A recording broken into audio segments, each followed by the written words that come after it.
If someone would have said to me, Mary Dougherty, you're going to be someone that is an activist or a protector, I would have told them they were completely off their rocker. I loved Lake Superior. I felt a relationship to it, but I didn't feel that I had the chops to be an activist. It seemed like something that people far cooler and smarter than me did, to be perfectly honest with you.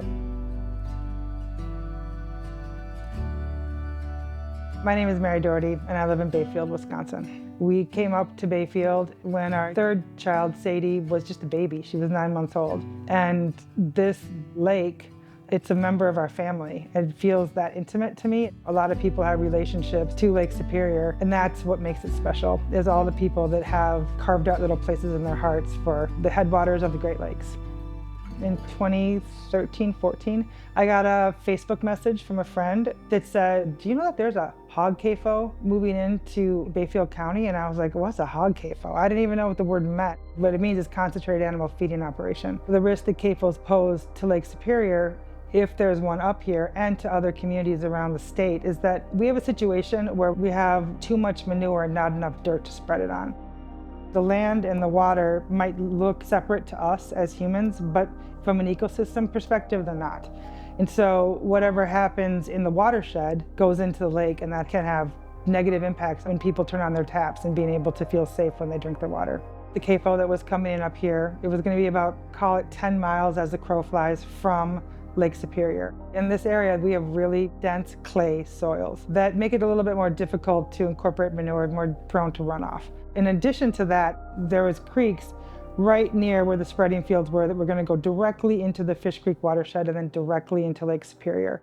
It was as simple as just deciding that this was something I didn't want to happen to the place where I call home, the place where I've chosen to write the story of my life and my family's life. The community literally rushed in behind me to stand with me on that line and say, we don't think this is a good idea either. We had 70 business owners that signed on to a statement that says Lake Superior fuels our business, and a polluted Lake Superior is going to harm our ability to make a living. Therefore, we don't want 26,000 hogs in the watershed. We worked in collaboration with the Red Cliff Tribe and the Bad River Tribe to ask the DNR for an environmental impact statement. We worked with local government to start a livestock study committee that resulted in an operations ordinance that they've then passed that says, hey, CAFO owner, we'd like to see the plans that you have to show us that you're going to be a good neighbor and your business operations won't impact people's ability to feel safe in their homes and know that their health and property rights are protected. So it was really a comprehensive watershed approach, actually.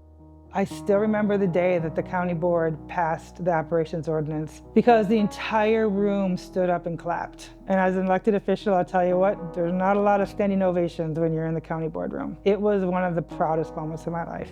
That's kind of why I decided to run for office, not because I had a burning desire to become an elected official, but because this is my place on the planet, and it felt like being in the rooms when the sausage is made is how I should take responsibility. It's not an easy thing to do to run for office, but it will be one of the most worthwhile things I've done. There's CAFOs all over the state. These are huge industrial plants. It doesn't make sense that an industry that has built its brand on the American farmer is no longer representing the American farmer. There's massive consolidation going on in Wisconsin. Is it fair that that industry has undue influence that is causing normal folks to not feel safe to drink the water that's in their homes? I think it's wrong. We know that nitrates are leaching into the groundwater and polluting people's wells. We know this to be a fact. 10 parts per million of nitrates has the ability to cause harm to the human body. It's poisonous.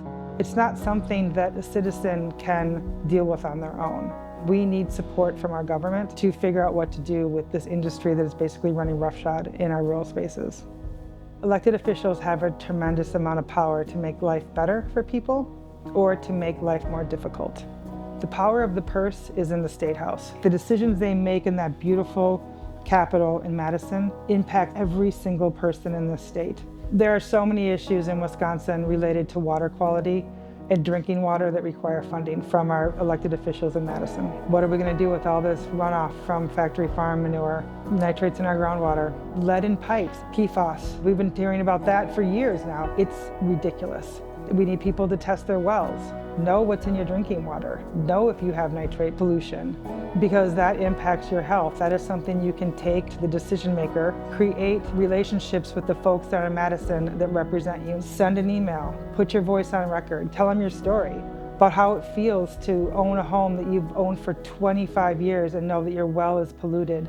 And you sure don't like it when you can't turn on your tap and give water to your kids, your grandkids, your dogs, your cats, yourself. There is money to fix these problems. I would like to see budgetary allocations as a statement of values that Wisconsin residents and citizens deserve clean drinking water. It's an investment in people's ability to live a good life.